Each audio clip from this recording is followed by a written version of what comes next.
Border पर चीन की खुराफात का जवाब देने के लिए हिंदुस्तान ने कमर कस ली है। चीन को अब उसी की भाषा में जवाब देने की तैयारी हो रही है, जो भाषा उसे समझ में आती है।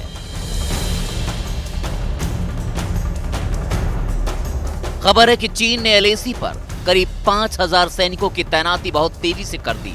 यही नहीं, इन सैनिकों को मिट्टी ढोने वाले ट्रकों में लाया गया है। चीन को जवाब देने के लिए भारतीय सेना का काफिला भी चल पड़ा है।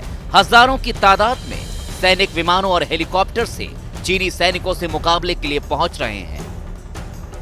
लद्दाख में लाइन ऑफ एक्चुअल कंट्रोल के आसपास रहने वाले लोगों का कहना है कि दशकों में उन्होंने इस तरह का तनाव नियंत्रण रेखा पर नहीं देखा है, जिस अंदाज से भारतीय सेना की गतिविधियां यहां पर देखी जा रही हैं।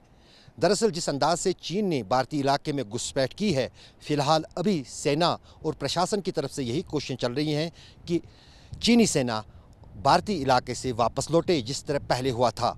लेकिन यदि ये नहीं होता है तो जाहिर है कि कहीं ना कहीं तनाव की स्थिति बनी हुई है।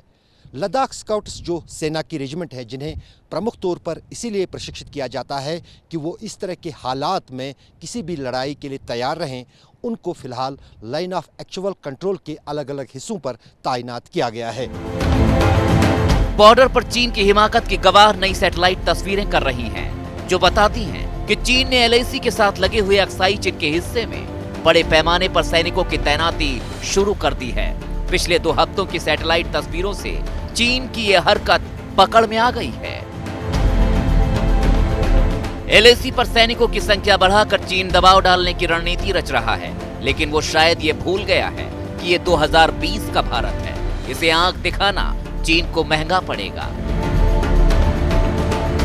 नरेंद्र मोदी के भारत को कोई भी आंख नहीं दिखा सकता। फिर कहूंगा, नरेंद्र मोदी जी के भारत को कोई आंख नहीं दिखा सकता। भारत और चीन के बीच तनाव में अमेरिका बिन बुलाए मेहमान की तरह कूद पड़ा है।